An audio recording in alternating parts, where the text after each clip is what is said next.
거룩. 자, 우리 한번 따라 해봅시다. 거룩하라. 거룩하라. 하나님께서 이스라엘 백성들을 부르시고 제일 먼저 뭐라고 그러냐면 내가 거룩하니까 너희도 거룩해야 된다, 이렇게 말씀을 하셨어요. 그러니까 이제는 너희는 이제 애굽에서 종살이 했지만 이제는 내 백성이 되었으니까 내 법을 따라야 된다. 예수님께서 오셔서 우리를 위하여 십자가에 못 박혀 돌아가시고 우리를 하나님의 자녀 삼으셨어요. 자식은 부모를 닮아야 됩니다. 하나님은 거룩하신 분이에요. 그래서 우리도 거룩해야 됩니다. 그래서 거룩을 한문으로 말하면 성자입니다. 성. 그래서 우리를 성도라고 그러는 거예요. 그래서 우리 교회 이름을 성광교회로 진 거예요. 얼마나 멋있습니까? 거룩한 성도. 이 안에 있는 것들은 다 성물들입니다. 저와 여러분은 성도고, 그래서 하나님께서 예루살렘 성전을 지으신 거예요.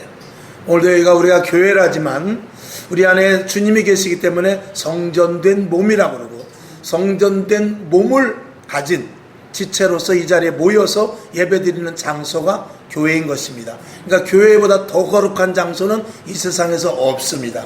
그러니까 교회는 마구 여기서 마음대로 춤추고 노래하고 게임하고 그러는 데가 아니고, 여기서 운동하고 그러는 데가 아니고, 여기서는 기도하고 계속 예배드리고 찬양하는 것이 이 교회의 공간인 것입니다. 그러니까 이 교회에 사는 모든 것들은 다 거룩한 것 외에 하면 안 됩니다. 말이나 생각이나 행동이나 계획이나 프로그램이나 이 모든 것들이 이 안에 들어와서는, 이 교회라는 건물 안에 들어와서는 거룩한 것이 벗어나는 일을 하면 안 됩니다. 그래서 우리가 옷을 입고 와도 하나님의 거룩성에 걸맞게 머리도 이렇게 잘 하고 옷도 제대로 잘 입고, 또 거의 주일날들은 목욕들 다 하고 오시고, 그건 뭐냐면 거룩한 하나님의 자녀로서 품위와 품격과 거룩성이 훼손되지 않게 하기 위한 이 인간을 가진 더럽고 추한 우리 인간이 하나님 앞에 최선을 다해서 할 수 있는 모습을 갖추고 오는 것이 오늘 거룩한 주일의 예배인 것입니다. 아멘. 오늘도 제가 여기서 여러분을 볼 때 얼마나 아름답고 깨끗하고 정말, 그리고 하나님의 자녀로서 빛이 반짝반짝 나게 보여지는지 모르지요. 하나님도 여러분을 그렇게 볼 것입니다. 비록 우리가 세상에서 정말 욕지거리하는 세상, 더럽고 추한 세상, 정말 부패가 만연한 세상, 그런 데서 살지만, 그곳에서 살다가 우리가 왔지만 모든 것들을 다 털어버리고, 모세를 하나님께서 부르실 때 내 앞에서 신을 벗으라 그랬어요. 신을 벗으라는 것은 너의 생각, 모든 계획, 그리고 가졌던 모든 것들을 다 내려놓고 내가 만나겠다, 그런 말이거든요. 오늘도 이 자리에 나올 때 우리가 신을 벗듯이 다 마음을 정리하고 세상 것들을 다 뒤로 하고, 그동안 내가 속썩었던 것, 속상했던 것, 이 모든 것들을 다 내려놓고, 그리고 오늘 이 자리에 온 줄로 믿습니다. 이곳은 거룩한 장소입니다. 이곳은 거룩한 자리입니다. 우리는 거룩하지 않지만 예수 그리스도로 말미암아 우리를 거룩하다고 인정했으니 우리가 거룩함에 참 이해되는 여러분이 되어야 될 줄로 믿습니다. 여러분들이 다 보신 대로 이번에 파리 올림픽을 했죠. 여러 가지 많은 말이 있었습니다. 그 파리 올림픽에 보면은 뉴스를 물론 보니까 제가 재방송을 해서 죄송하지만 환경보호를 한다고, 지금 환경보호 또 자연보호 이런 게 굉장히 유기농 이렇게 해가지고 굉장히 많이 이 환경에 대해서 아주 예민하죠. 그래서 프랑스에서는 이번에 환경보호를 좀 더 강력하게 한다고 해서 여러 가지 많은 행사 속에 자동차에서 에어컨을 안 틀었습니다. 왜 에어컨을 안 트냐? 에어컨을 트는 만큼 기름이 더 들어가게 되면은 그만큼 매연이 더 나오기 때문에 에어컨을 껐다라는 거예요. 그래서 선수들이 숙소에서부터 선수촌까지 가는데 20분, 30분, 40분을 가는데 완전 그 안에서 찜통이 됐어요. 왜? 환경을 보호해야 되기 때문에. 그리고 침대를 무엇을 했느냐? 일본에서 수입을 했는데 어떤 침대를 했냐? 종이 침대. 그래가지고 골판지로 다 만들어, 박스로 만든 침대에서, 그 얼마나 딱딱하겠어요. 박스로 만든 침대에서 올라가서 거기서 잤어요.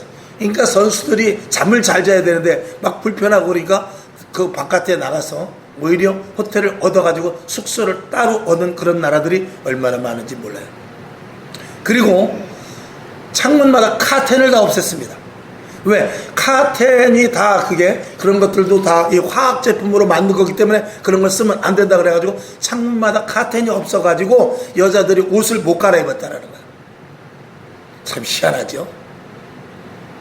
그런데 우리가 그런 환경 하면서 그런 것들을 줄이는 것 방향은 좋지만 다른 한쪽에서는 그 환경을 위배되는 전쟁이 일어나죠.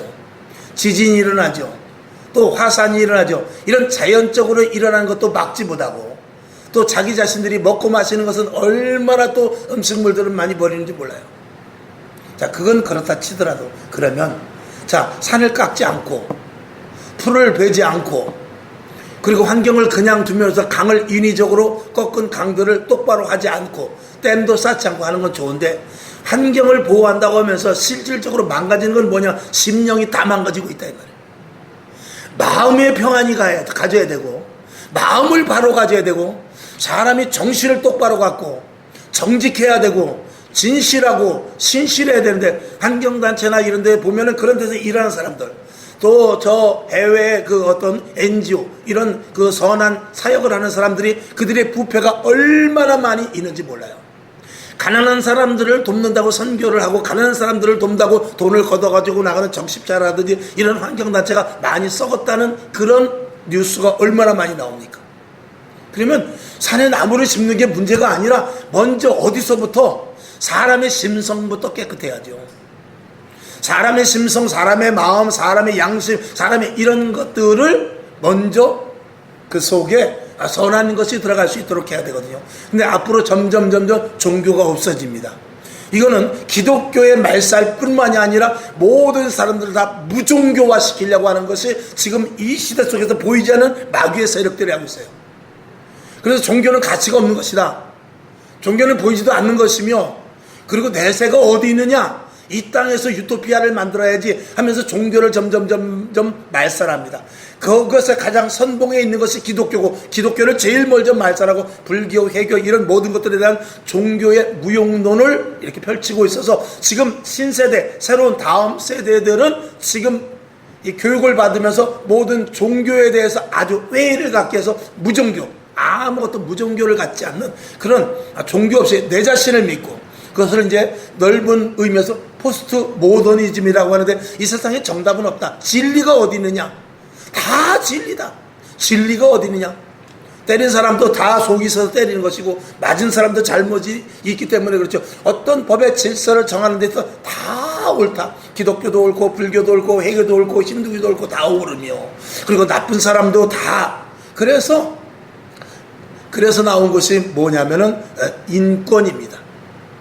인권이 나오기 때문에 범죄자들에게도 인권이 필요하다 등등 여기까지 확정이 되다 보니까 오히려 지금은 어떻게 되느냐, 법을 지킨 사람들보다 법을 지키지 않은 사람들의 인권이 더 깊이 들어가가지고 법을 지킨 사람들이 불이익을 당하는 그런 일들이 많습니다.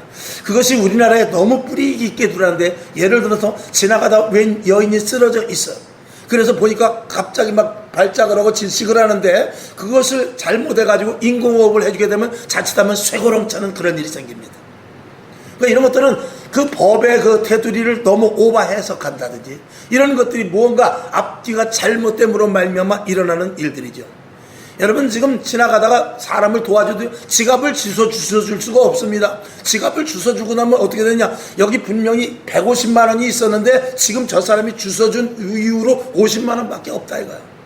그러면 덤태기를 쓰는 세상입니다. 그러니까 선을 행하고 싶어도 행하지 못하는 이런 시대로 점점 만들어 나가는데, 자, 우리가 종교에서 가장 추구하는 것은 뭐냐면 사람의 양심을 통해서 선을 하게 하는 것이 종교의 기본적인 것입니다. 그건 기독교뿐만이 아니라 불교도 그렇고 어느 종교나 마찬가지입니다.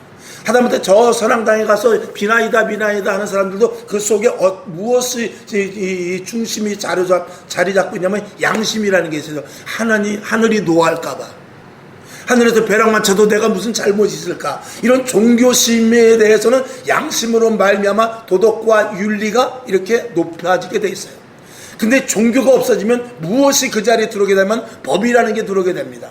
그러니까 법이라는 게 들어오게 되면은 지나가는 어린아이가 담배를 피우고 있어도 지나가는 어린아이가 담배를 피우고 있어도 노인이 들어가면서 얘 떼끼는 보고 한 대 머리통을 때리면 그게 법으로 걸리게 되는 것이죠. 그러니까 진짜 진정한 좋은 사회는 법보다도 윤리, 도덕이 위에 있는 나라가 그게 좋은 나라예요. 근데 법 아래 윤리와 도덕이 내려오게 되면 그 나라는 망가지는 나라가 됩니다. 근데 앞으로 점점 세계 추세가 그렇게 되는 거예요. 그러다 보니까 법이 위에지가 양심적인 일을 못해. 도덕적인 일을 못해. 왜? 법에 위촉이 되기 때문에. 쓰리꾼이 있어서 저 사람이 돈을 쓰리하고 있는데 가가지고 주먹으로 큰데 아구통을 치고 야 이 나쁜 놈아 왜 쓰리하려고 그래? 그러면서 쳤을 때 경찰관이 와서 때린 걸로 우리가 걸리게 되는 그런 법이죠. 아 쓰리하기 때문에 그랬다. 이야기하면 경찰에 신고해야지. 그렇게 하면 안 됩니다.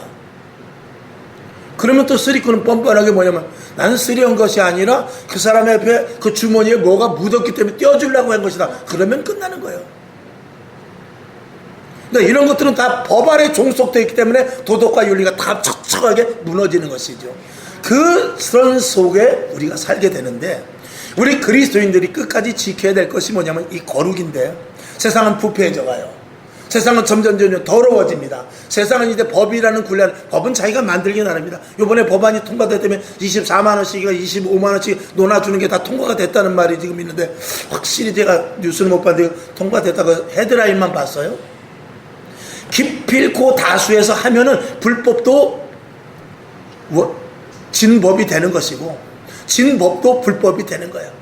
그러니까 다수에 의하여 권력자에 의하여 사람들이 원하든지 원하지 않든 그 권력자에 의하여 다수에 의해서 펼쳐지는 것이 법이고 그게 진리가 돼버리는 그런 시대 속에서 진정한 진리와 진정한 의, 진정한 참, 이거는 점점 앞으로 시대가 갈수록 도덕 윤리가 무너짐과 동시에 종교가 없어짐과 동시에 그런 것들은 다 무너져서 수면 밑으로 내려가 버리게 됩니다. 그런 속에서 우리가 예수를 믿고 진실하게 살고 정직하게 사는 것이 우리가 너무나 힘든 시대가 오게 되는 거예요. 그러나 끝까지 그 진리를 고수하고 끝까지 어떤 것이 진리며 어떤 것이 참인지를 알면서 끝까지 이 세상의 최후의 보루가 되어야 되는 것이 그게 바로 교회예요. 그래도 저 사람은 핍박을 받아가면서 저 사람들은 정말 억울함을 당해가면서 끝까지 옳다고 왜 그렇게 살아? 아 조금만 아니라고 그래. 조금만 여기 사인 하나만 하면 될 걸 왜 그렇게 고지식하게 살라고 하는데 그 고지식한 자리에 누가 있어야 되느냐? 이제 있을 사람이 없어요. 그 있을 사람이 누구냐? 기독교인밖에 없습니다. 소외를 당하고 외톨이를 당한다 할지라도 그 마지막까지 있어야 될 사람이 누구냐? 이 땅에서는 기독교인밖에 없습니다. 모든 종교가 다 무너질 수 있고 모든 종교가 다 세상과 타협하지만 종교와 타협하고 경제와 타협하고 정경 유착이 되지만 타협하지 말아야 될 것이 있으니 그것이 바로 기독교예요. 그게 어렵지만 마지막 때 저와 여러분의 사명이 있는데 그건 뭐냐? 저와 여러분이 해야 될 일, 끝까지 진리를 수호하는 것입니다. 제 말씀은 계속 반복이 됩니다만 저와 여러분은 하나님께서 저와 여러분을 택정해서 부르셨어요. 저와 여러분을 500년 전에 부르실 수 있고 1000년 전에 부르실 수 있어요.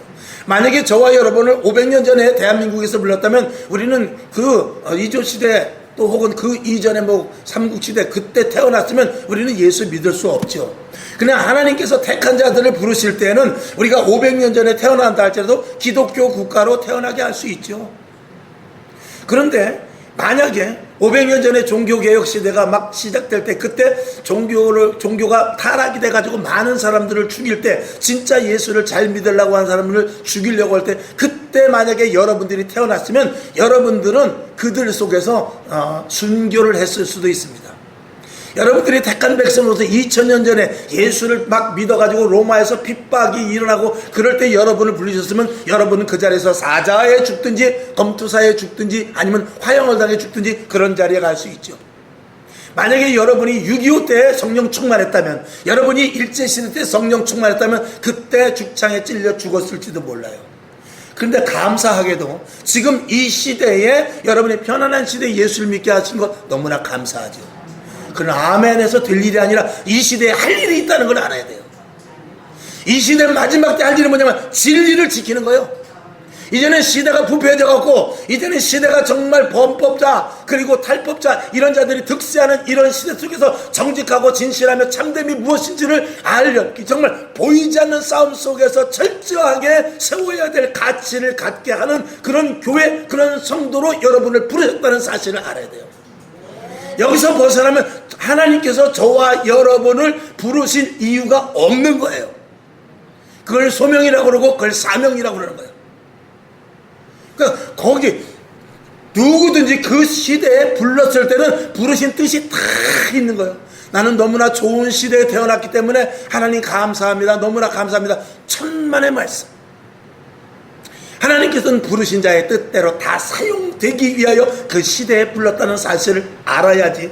그걸 모르면 그리스도인으로서의 가치는 어떻게 되느냐. 지금 서두에 제가 기도한 대로 그저 코너에 몰리고 한쪽 그저 힘없는 약자 그래서 세상에 거들떠보지 않는 지금 그렇게 많이 됐잖아요. 이번에 코로나 때문에 교회라는 데가 이제는 다 감춰져 버렸어요. 옛날에 교회 오면 뭐 교회에서 뭐 했대? 교회에서 뭐 했대? 근데 지금 그렇잖아요. 교회에서 뭐를 하든지 전도를 하든지 쳐다도 보지 않고 그들만의 교인들만의 세계 속에서 자기네들끼리 뭘 하겠자고 영향력을 제대로 받으려 하지를 않아요. 그러니까 소수의 집단으로 전락이 돼버리고 마는 것입니다. 그러나 소수의 집단이라 할지라도 그 가치를 가졌을 때 다이아몬드와 같이 정금과 같이 가치를 가졌을 때는 그것이 빛이 나게 되는데 소수라 할지라도 그저 값어치 없는 은 이 정도만 된다면 구리 이 정도 된다면 그거는 소수의 물에 사람들이 거들떠보지를 않아요. 그러니까 빛나는 그 가치를 작다 할지라도 소수라 할지라도 다이아몬드 같이 빛나야 되고 정금과 같이 가치를 갖는다면 세상 사람들은 교회를 무시하지 않아요. 우리를 무시하지 않는 것. 여러분 돈 갖고 세상 사람들과 견줄 수 있어요? 지식 가지고 견딜 수 있습니까? 여러분이 아무리 기업을 잘하고 믿는 자들이 아무리 사업을 잘하고 아무리 믿는 자들이 직장 생활을 잘한다 할지라도 그들이 그렇게 해서 출세를 한다 할지라도 그 속에 진리가 빠지고 그 속에 참 그리고 하나님을 믿는 진실한 그 신앙이 빠져버리면 세상 사람들과 큰 차이 없이 서로 경쟁 속에서 네가 잘났니 내가 잘났지만 하다가 그냥 끝나는 거예요. 그러나 그 안에 가치를 두어서 내가 진실을 행하다가 회사에서 뭐가지가 잘린다든지 아니면 내가 정말로 참되게 살다가 그리스도인으로 살기 때문에 회사에서 불이익을 당한다든지 하는 일이 있다 할지라도 진리를 끝까지 지킬 때 그때 거기서 진짜 빛이 나는 거예요. 그때 가치가 인정되는 거예요. 결국 사람들이 그리스도인들을 저 뒤로 멀리 하다가도 사람들은 공허해집니다. 돈이 많아도 공허해지고요. 여행을 다녀도 공허해지고요. 지식이 많아도 공허해집니다. 도대체 인생의 답을 찾을 수가 없어요. 진리를 가진 자들을 찾게 되는 거예요. 그것을 교회가 지켜야 되는 것입니다. 성경을 한번 보죠. 자, 레위기 11장 45절을 보겠습니다. 자, 시작. 나는 너희의 하나님이 되려고 너희를 애굽 땅에서 인도하여낸 여호와라. 내가 거룩하니 너희도 거룩할지어다. 하나님께서 우리를 부르신 이유는 거룩한 하나님의 자녀로 삼으시기 위함입니다. 아니 먼저 서두에 하나님께서 우리를 부르신 것은 하나님의 자녀 삼으시기 위한 것입니다. 근데 자녀가 돼야 되는 조건은 뭐냐면 거룩입니다. 거룩하지 않으면 하나님의 자녀가 될 수가 없습니다. 왜? 하나님의 속성이 거룩하기 때문에. 그래서 하나님께서 이스라엘 백성들을 딱 출애굽시켜서 광야로 이끌고 가서 뭐라고 그랬냐면 내가 거룩하니 너희도 거룩할지어다. 너희 거룩하지 않으면 안 돼. 너희 속에 더럽고 추한 것들을 다 버려라. 그래서 예수님께서 하나님께서 우리를 부르실 때 예수 그리스도로 말미암아 우리의 모든 죄를 다 씻어서 다 없애버리고 그리고 정결하고 깨끗한 새 심령을 가진 자로 하나님께서 부르시는 거예요. 그래야 하나님의 자녀로서의 자격이 되기 때문에 그런 거예요. 근데 우리가 죄에 노출되어 있죠. 죄에 대해서 우리가 반가이 맞이할 수 있는 이런 육체를 가지고 있다 이 말입니다. 토양이. 그런 것들을 이기게 하기 위해서 성령을 보내주시는 거죠. 성령 충만해야만 죄를 이기고 다시 같은 죄를 번복지 않으면 죄가 만연한 이 세상, 불법이 만연한 이 세상, 옳은 것이 옳다고 말할 수 없는 그런 시대 속에서 강력하게 옳은 것을 말하고 강력하게 진리를 말하고 강력하게 교회에 대한 분명성을 알릴 수 있는 것은 성령의 충만함밖에 없기 때문에 그렇습니다. 그래서 오늘 제목이 뭐죠? 거룩하신 성령입니다. 서두가 길어서 지나갔습니다만 앞으로 한 몇 시간에 걸쳐서 계속하게 될 것입니다. 그래서 우리에게 성령님을 넣어주시는데, 성령은 뭐냐면 거룩한 영입니다. 우리 안에 거룩한 영이 들어와서 내가 가지고 있는 잡다한 생각, 내가 가지고 있는 추한 생각, 내가 가지고 있는 더러운 것들, 이 모든 것들을 날마다 구석구석 청소시키는 거예요. 그리고 예전에 그 구습의 옛 습관에 의하여서 했던 모든 말, 행동, 생각, 계획, 이 모든 것들을 저지시키는 힘이 누구냐? 바로 성령님이신 것입니다. 그래서 마지막 때 성령 충만하지 않으면 안 되는 것을 주님께서는 뭐라 그러냐면, 내가 아버지께로 올라가는 것이 너희에게 유익이라. 왜 유익이냐? 올라가야 성령님이 너희 안에 들어오게 된다. 내가 너희와 함께 있을 때는 너희 안에 성령님이 계시는 것이 제한적이야. 그러나 내가 아버지 보좌 앞에 갔을 때 거기서 내가 성령을 물붓듯이 너희에게 부어줄 것인데, 그 아니나 다를까? 사도행전 2장에 보면 성령의 강하게 오순절 마가의 다락방에 시험 케이스로 내려오지게 됩니다. 그리고 누구든지 사도들이 나가서 성령 받으라라고 이야기했고, 많은 사람들이 성령을 받아서 지금 이 온 지구에 성령으로 덮여져 있습니다. 그 성령은 우리 모두를 거룩한 자로 계속해서 살아갈 수 있는 근거를 만들어 주시는 분이에요. 저와 여러분, 죄에 대한 성령님이 가장 싫어하는 것은 죄입니다.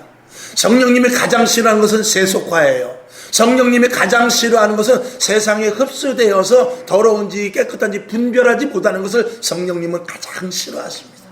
여러분 안에 성령이 더욱더 충만하길 바랍니다. 그래서 더러운 것, 추한 것, 하나님이 기뻐하시는 일에서 철저하게 배제하고, 하나님이 기뻐하시는 일을 하여 진리에 서고 참된 자리에 서고, 무엇이 옳은지 그런 것에 대한 여러분들이 이정표가 다 될 수 있어야 돼요. 그래서 세상 사람들이 무엇이 옳은 거야? 무엇이 그런 거야? 이게 진짜 법안이, 하다못해 세상에 이게 법안이 맞는 거야? 아까 기도도 했습니다만, 동성애 법에 대해서 세상 사람들, 애들은 모릅니다. 애들, 어린아이들에게 만약에 지금 태어나서 이제 7살, 8살 된 애들에게 남자끼리 살 수도 있는 거야? 여자끼리 살 수도 있는 거야? 셋이 모여서 살 수도 있어? 4명이서 살 수도 있어? 그렇게 살 수도 있어? 가르치면 애들은 그대로 합니다. 그러다 보면 점점, 그래서 이 전교조나 이런 그 사상자들이 이 교육계에서부터 지금 이렇게 침투시킨 것 아니에요? 결국은 마지막 때 지금 정부가 바뀌었습니다만, 마지막 때 어디까지 들어가다 못 들어가냐면 유치원을 지금 들어가려다 못 들어간 거예요. 그리고 정권이 바뀌어버린 것입니다. 유치원 그 유아반까지 다 들어가려고 하다가 지금 못 들어간 거거든요. 거기까지 들어갔으면 난리 나죠. 그래서 유치원, 사립 그 유치원들을 굉장히 많이 다 없애버렸어요. 다 공립화 시켜가지고 이 일괄적인 교육을 시키려고. 김일성 사상과 똑같은 거예요. 제가 정치 얘기하는 것이 아니라 기독교에 반하는 이야기를 하는 거예요. 그러면 지금도 마찬가지입니다. 지금도 어떤 것이 옳으냐, 동성애가 옳으냐 마르냐, 그런 것을 따질 때 어디에서 답을 찾아야 되느냐? 이 성경에서 답을 찾을 수 있고, 이 성경이 말하는 것에 대해서 우리가 분명하게 답판을 풀 수 있어야 이게 진짜 그리스도인이에요. 이걸 말하지 못하면 그리스도인이 되지 않는 거예요. 성경에서 동성애하지 말랐다. 이런 성경에 나타난 모든 죄들을 열어가면서 이게 죄야, 이게 죄야, 이게 죄야 가르쳐 주는 것이죠. 그리고 그 죄 속에 있는 자들을 회개하라 라고 말할 수 있는 데까지 가는 거죠. 회개하여 다시 하나님께서 용서함 받고, 그리고 정상적인 생활로 살게 하는 거죠. 동성애자가 우리 교회에 올 수 있습니다. 그렇지만 와서 회개해서 새 사람 되면 되는 거예요. 우리는 동성애자나 우리가 조금만 죄는 다 똑같은 거예요. 하나님 보실 때, 저 사람은 진짜 왜 저렇게 사람이 나쁜지 몰라, 어떻게 동성애를 할 수가 있어, 그렇게 말할 수 있기 전에 우리가 작은 죄를 할 때도 하나님 보시기엔 다 죄예요. 교도소에 가서 1년 사느나 10년 사나 사형수나 다 죄인이 도장이 다 찍혀져 있고 호적에 빨간 줄이 다 가 있는 거예요. 누구든지 죄가 문제가 아니라 죄인들이 이곳에 와서 회개하여 하나님의 사람으로 살아가게 하는 것은 이것이 교회고, 그리고 계속해서 이제 하나님의 말씀이 이렇구나 하면서 하나님의 말씀대로 살게 하는 것이 이 교회인 것입니다. 그러니까 이 교회는 최후까지 주님 오시는 그날까지 진리를 지켜야 되는 그런 곳이죠. 그런 사명감이 저와 여러분에게 있다는 것을 머릿속에 먼저 인지하실 수 있기를 바랍니다. 그래서 성령이 임하시면 나타나는 7가지를 제가 몇 가지 대충 여러분 주보에다가 다 올려드렸습니다. 오늘 이거 다 하진 못하겠습니다만 시간 되는 데까지만 일단 하겠습니다. 첫째, 이 성령 받은 사람은 움직임과 인위성이라고 그랬는데, 성령 받은 사람은 인위적으로 사람의 생각으로 움직이지 않고 성령에 의해서 움직입니다. 즉 다시 말해서 내가 하고 싶은 대로 하는 것이 아니라 성령님께서 인도하신 대로 하는 거예요. 그러니까 하나님이 가라 하면 내가 싫어도 가는 것이고, 내가 좋아서 가려고 해도 하나님이 하지 말라면 하지 않는 것이죠. 그래서 움직임 자체가 틀리다 그 말이죠. 그 다음에 두 번째 보면 마음의 요동과 신체적 리듬이라고 하는 것인데, 이 몸만 움직이는 것이 아니라 조금 전에 말씀드린 것과 같은 맥락이지만 이 마음에서부터 움직여야 돼요. 즉 다시 말해서 성령의 사람은 이 속사람의 변화가 있습니다. 이 속사람의 변화라는 것은 이 마음 속에서부터 변화가 되는데, 우리가 보통 성령 받으면 성령 그 충만한 집회에 가면 막 쓰러지기도 하고 넘어지기도 하고 뭐 거품이 나오기도 하고 그러는데, 그런 것들이 일어날 수 있죠. 그러나 그것으로 국한되는 것이 아니라 그것보다 더 중요한 것은 이 마음의 심령이 변화가 돼요. 쓰러졌는데 심령이 변화가 안 됐다. 거품을 불었는데 심령이 변화가 안 됐다. 막 난리를 폈는데 진동이 오고 막 이렇게 그랬는데 이 심령이 변화되지 않았다. 그건 소용이 없다 그 말이에요. 그러니까 우리가 쓰러질 수도 있고 넘어질 수도 있고 거품을 물 수도 있고 막 진동이 올 수도 있지만 그것과 동시에 이 마음이 심령이 변화가 돼야 됩니다. 아멘. 하나님이 원하는 건 우리의 심령의 변화예요. 심령이 변해야 새 사람이 되지, 육신적으로 하는 것은요 얼마든지 가짜로 얼마든지 할 수 있습니다. 헌신, 봉사, 물질 드리는 거 다 할 수 있어요. 마음에서 우러나야죠. 자, 데살로니가전서 2장 4절을 한번 보겠습니다. 자, 시작. 오직 하나님의 옳게 여기심을 입어 복음 전함 부탁을 받았으니 우리가 이와 같이 말하면 사람을 기쁘게 하려 함이요 오직 우리 마음을 감찰하시는 하나님을 기쁘시게 하려 함이라. 하나님은 우리의 중심을 보시거든요. 그러니까 우리 심령이 변화된 것으로 내가 움직여야지, 내가 인위적으로 움직여서는 하나님이 기뻐하시는 일을 할 수 없다라는 것입니다. 그것을 이제 그냥 표면적으로 말하면 성령의 사람이다 라고 이렇게 한 단어로 말하는 것이죠. 그런 이 심령이 변화된 사람은 보는 눈이 달라집니다. 시야가 달라져요. 하나님의 눈으로 보게 됩니다. 하나님의 성품을 가지고 하나님의 마음을 가지고 죽어져가는 영혼들을 보게 되고, 내가 자식을 보고 남편을 볼 때도 누구 마음으로 보게 되느냐, 변화된 이 마음 속에서 예수 그리스도의 심정을 가지고 성령의 심정을 가지고 남편을 보게 돼요. 그 전에 봤던 남편이 아니에요. 그 전에 봤던 아내가 아니에요. 그 전에 봤던 자식이 아니고 그 전에 봤던 직장 동료가 아니고 이 심령이 변화되면 보는 눈이 달라지게 되는 것입니다. 아멘. 그 다음에 세 번째 보면 이 세상에서 모든 일어나는 그 말씀, 소리, 이 세상의 모든 일어나는 현상을 이 하나님의 의도 속에서 캐치를 딱 하게 돼요. 그래서 세상에서 모든 일어나는, 하다못해 지진이 일어나고 천둥이 치고 또 뭐 해일이 일어나고, 이번에 인천 앞바다가 굉장히 많이 잠겼대요. 그런 잠겨는 모든 것들을 보면서 야, 이거 큰일 났구나, 방파제를 높이 쌓아야 되나, 그렇게 우리가 해답을 찾을 수 있지만 실질적으로 하나님이 이제 마지막 때가 오심을 이게 증거하는 거구나, 이런 것들을 우리가 알 수 있게 되는 것이죠. 그러니까 성령의 사람은 일어나는 현상을 보고 하나님이 무슨 일을 하시고자 하는 그 의도를 알게 하십니다. 그걸 알게 하시려고 성령을 우리들에게 주시는 것이거든요. 그러니까 하다못해 진짜 성령 충만하면은요, 그 기도 많이 하고 산에 가서 정말 나무라도 하나씩 뽑고 온 그런 분들은요, 산에서 이렇게 내려보면 그 나뭇잎들이 막 자기에게 말하는 것 같다는 거예요. 나뭇잎들이 막 춤을 추더라는 거예요. 새소리가 옛날에는 슬픈 새소리였는데 지금은 웃는 새소리로 들린다는 것이죠. 근데 그것을 다 종합해 보면은 그 바람 속에서 나는 소리, 풀잎에서 나는 소리, 새가 우는 소리, 그 모든 것들이 다 가만히 들으니까 다 하나님께 영광을 올리고 있더라 그 말이에요. 다 하나님께 영광을 올리고 있다는 이 말이죠. 그러니 그 영적인 눈이 들어지면 우리의 존재, 만물의 영적인 우리의 존재도 뭐냐, 이 모든 것들이 하나님의 영광을 위하여 지음받은 것이 맞구나라는 것이 머릿속에 인식이 되면서 내가 사는 목적이 뭐냐, 하나님의 영광을 위해서 살아야 되는 것이구나 하면서 성령의 사람이 그렇게 바뀌어지는 것입니다. 아멘.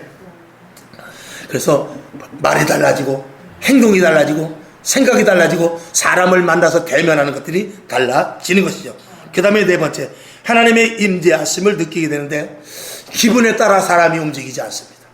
막 성령 충만하고 기분 좋아가지고 확 움직입니다. 제가 요번에 그저께 이제 대천을 간데 거기 이제 찬양과 말씀 집회인데 기도팀들이 모인지 알아요. 기도팀들이 모인데 그 기도팀들 중에서 이제 찬양 사역자, 말씀 사역자가 있었는데, 찬양, 제가 이제 거기 설교한 걸 제가 요번에 제 유튜브에 올려놨습니다만, 설교가 지금 타이트해가지고 제가 20분 설교했는데 사실 한 40분 했어야 되는데, 찬양자들이 찬양을 하고 기도를 하고 그러면은요, 이거 얼마나 기뻐하는지 몰라요. 그래가지고 세상을 다 얻은 것 같이 가지고 할렐루야 찬양하세 오직 예수 성령 충만 그러는데 그게 무엇으로 매듭이 지어야 되냐면 말씀으로 매듭이 지어지지 않으면 안 되는 거예요.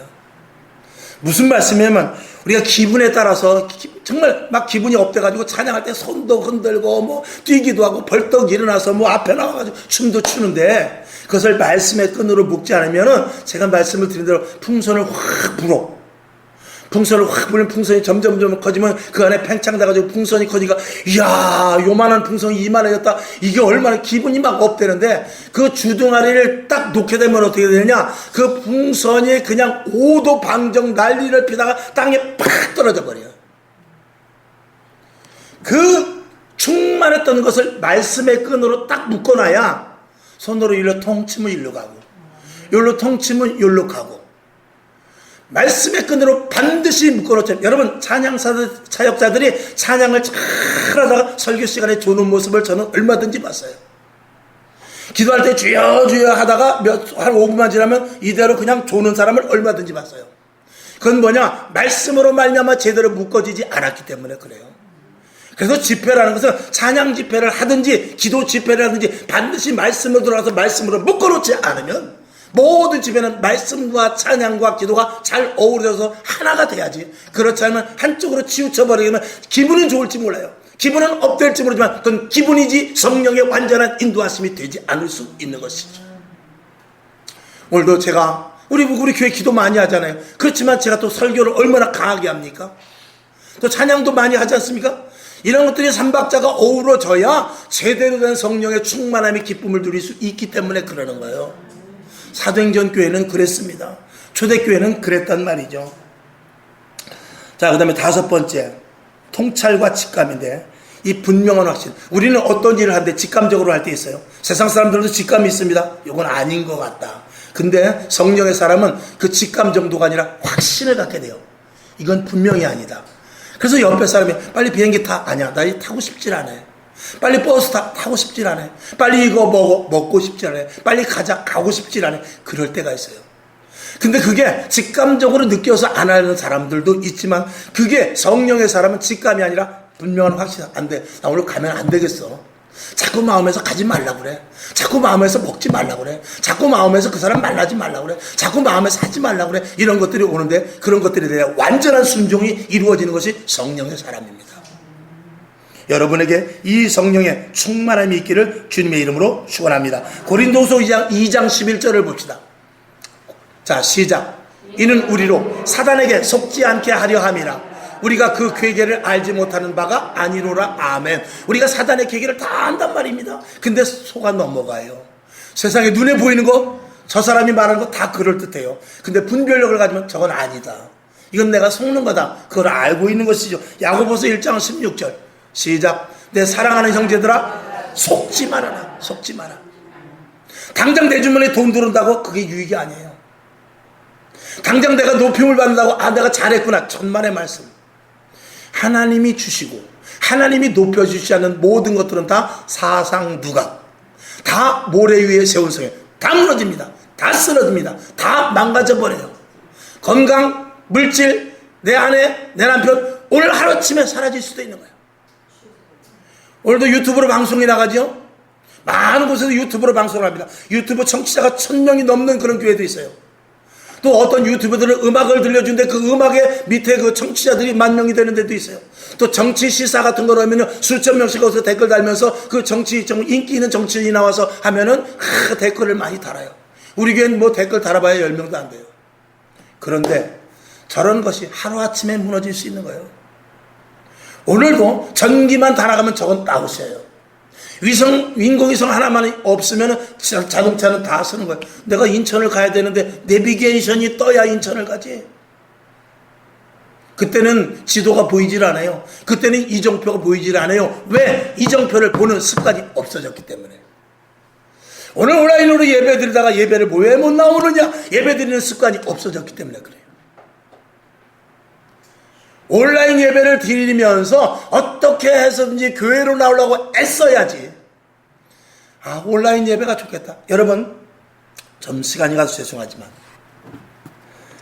요즘 이 핸드폰에 보면은요, 여기 보면은 검색을 하고 뭘 물어보면 대답이 다 나오잖아요.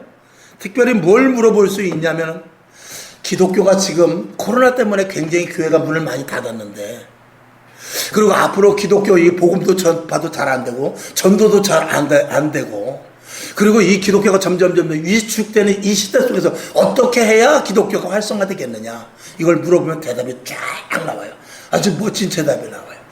주로 무슨 대답이 나오냐? 이제 앞으로는 온라인 시대이기 때문에 온라인을 활성화시키고 젊은 층들에게 미디어를 공급해가지고 이 미디어 시대, 시각적인 시대이기 때문에 저는 스크린이라든지 아니면 이 온라인을 잘 활용해서 이 소외된 사람들, 그리고 지금 핸드폰들을 많이 보고 유튜브를 많이 보니까 그런 데 사람들과 소통을 하면서 교회를 끌어야 된다. 그렇게 거의 다 그렇게 나옵니다.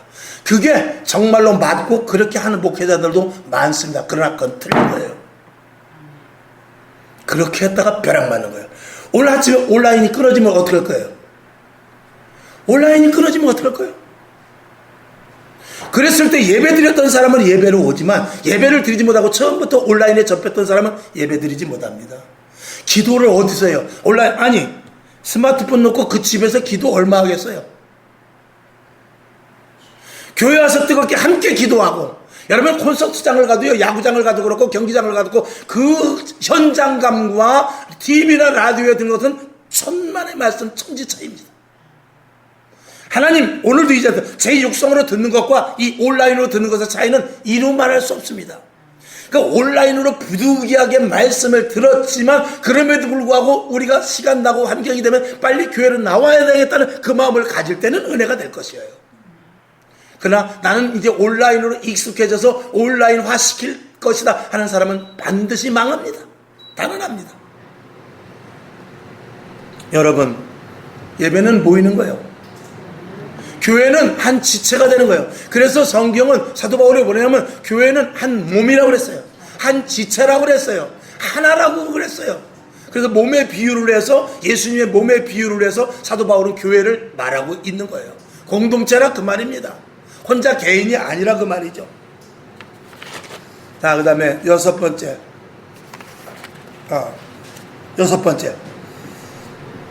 모든 것들을 우리는 성령의 눈으로 볼 때 모든 것들이 우연이 아니라 모든 것들은 필연이다. 성경으로 한번 보겠습니다. 마태복음 10장 29절 시작. 참새 두 마리가 한 아사리온에 팔리는 것이 아니냐. 그러나 너희 아버지께서 허락지 아니하면 그 하나라도 땅에 떨어지지 아니하리라. 이 땅에 지진이라는 것 우연히 있을 수 있어요. 이 땅에 비가 많이 오는 것 우연히 있을 수 있어요. 물론 환경 이런 것들이 있다고 하지만, 그러나 내가 죽는 것조차도 우연일 수 있는 것이 아니라 다 하나님의 어떤 경륜과 하나님의 의도 속에서 이루어지는 일이라는 것입니다. 너희가 머리카락 하나 흰 머리를 거먹게 할 수 있느냐? 못해요. 다 작은 일에서부터 큰 일까지 하나님이 하시는 일이에요. 그것을 전적으로 믿는 자가 성령의 사람입니다. 그래서 조그만 일이 일어났어도 하나님의 의도를 알고 하나님이 무슨 뜻이지? 이런 것들을 캐치할 수 있는 능력이 점점 극대화지는 게 성령의 사람입니다. 여러분 주위에서 지금 무슨 일이 일어납니까? 좋은 일이 일어나든지 나쁜 일이 일어나든지 하나님께서 나에게 주는 사인이라는 것을 감지할 수 있는 사람이 성령의 사람입니다. 아멘. 그 다음에 마지막으로 7번째 다 해봐야죠. 이 성령의 사람은 사명감이 있게 됩니다. 우리가 하나님의 일을 하는 데 있어서, 그 주보에 돼 있어요. 하나님의 일을 하는 데 있어서 부담감을 가지고 하는 사람이 있고 기쁨으로 하는 사람이 있어요. 헌금을 하든지 봉사를 하든지 청소를 하든지 안내위원을 하든지 성가대를 하든지 부담으로 하는 것은 그거는 성령의 사람이 아니에요. 부담되면 하면 안 돼요. 부담이 아니라 기쁨과 감사로 하는 게 그게 성령의 사람입니다. 오늘 예배에 부담감을 가지고 오면 목사님 또 전화 올 텐데, 기쁨과 감사로 기다려지는 사람과, 그리고 하나님 앞에 헌신 봉사를 해도 내가 또 괜히 권사 받아가지고 괜히 장로 받아가지고 이거 새벽 예배 안 나갈 수 없고, 이런 사람은 예수 다시 믿어야 됩니다. 그것이 아니라 기쁨과 감사, 예배 시간이 기다려야죠. 봉사할 시간이 기다려져. 주의 일할 시간이 기다려져. 이런 사람들이 성령의 사람이라는 것입니다. 자, 고린도후서 9장 7절 시작. 각각 그 마음에 정한 대로 할 것이요 인색함이나 억지로 하지 말지니 하나님은 즐겨내는 자를 사랑하시나. 여기 물질만 말하는 것이 아니에요. 즐겨 헌신하라는 거예요. 기쁨으로 봉사하는 거예요. 하라는 거예요. 왜? 내가 예수 그리스도의 보혈의 피값으로 구원받은 자 되었으니. 그것이 크면 클수록 극대화되면 극대화될수록, 그러니까 그런 사람들은 자기 집이라도 팔아서 바치는 것이죠. 사도행전에 보면 돈 다 팔아가지고 교회다 냈어요. 오늘 그런 것을 내는 것을 요구하는 것이 아니라 그만한 믿음이 있느냐를 물어보는 거예요. 결론으로 말씀을 드립니다. 성령은 절대로 여러분이 부담되게 신앙생활하는 건 아닙니다. 부담되는 것이 아니라 기다려지고 그냥 기대감을 갖고 감사함이 넘치고 즐거웠고, 하면 할수록 즐거워져요. 하면 할수록 기뻐요. 헌신하면 할수록 더 마음이 뿌듯해져요. 드리면 드릴수록 더 드리고 싶어요. 나눠주면 나눠줄수록 더 나눠주고 싶어요. 이게 성령의 사람인 것입니다. 그러니까 그렇지 않은 것은 하나님이 받지를 않지요. 자, 베드로전서 4장 11절 시작. 만일 누가 말하려면은 하나님의 말씀하시는 것처럼 하라. 또 누가 봉사를 하려고 그러느냐? 그러면 하나님이 공급하여 주는 힘으로 해라. 범사에 예수 그리스도로 말미암아 하나님의 영광을 받으시게 하려 함이라. 그에게 영광과 권능이 세세 무궁토록 있느니라. 하나님이 영광 받으시게끔 하라, 이 말입니다. 하나님이 영광 받으시게끔 하지 않는 모든 것들은 다 이 땅에서 그냥 수포로 없어지고 마는 것이죠. 오늘 예배가 주님 앞에 올려지길 원합니까? 마음을 다했습니까? 뜻을 다했습니까? 생명을 걸고 이 자리에 나왔습니까? 그러면 주님이 받으실 거예요. 그런 예배가 오늘 드리지 못하였다 할지라도 다음부터 그런 예배를 드리기 위해서는 하나님, 내 안에 성령님이 강하게 역사하게 해주시옵소서. 성령의 인도하심을 따르게 해주시옵소서. 그렇게 기도하실 수 있기를 바랍니다. 결론으로 말씀을 드립니다. 열심히 하되 바르게 해야 돼요. 열심히 달려가는데 엉뚱한 데로 동쪽으로 가야 되는데 서쪽으로 열심히 아무리 달려가서 1등 해봐야 지 혼자지 뭐. 그런 것은 소용이 없는 것입니다. 자, 말씀을 한 절 보고 마치겠습니다. 로마서 12장 2절 시작. 너희는 이 세대를 본받지 말고 오직 마음을 어떻게 해요? 새롭게 함으로 어떻게 해요? 변화를 받아서 하나님의 선하시고 기뻐하시고 온전한 뜻이 어떻게 해요? 무엇인지 제발 좀 분별 좀 해라. 이렇게 말하고 있어요. 오늘 이 말씀이 여러분 속에 각인되어서 하나님의 거룩한 영이 여러분에게 임하기를 주님의 이름으로 축원합니다.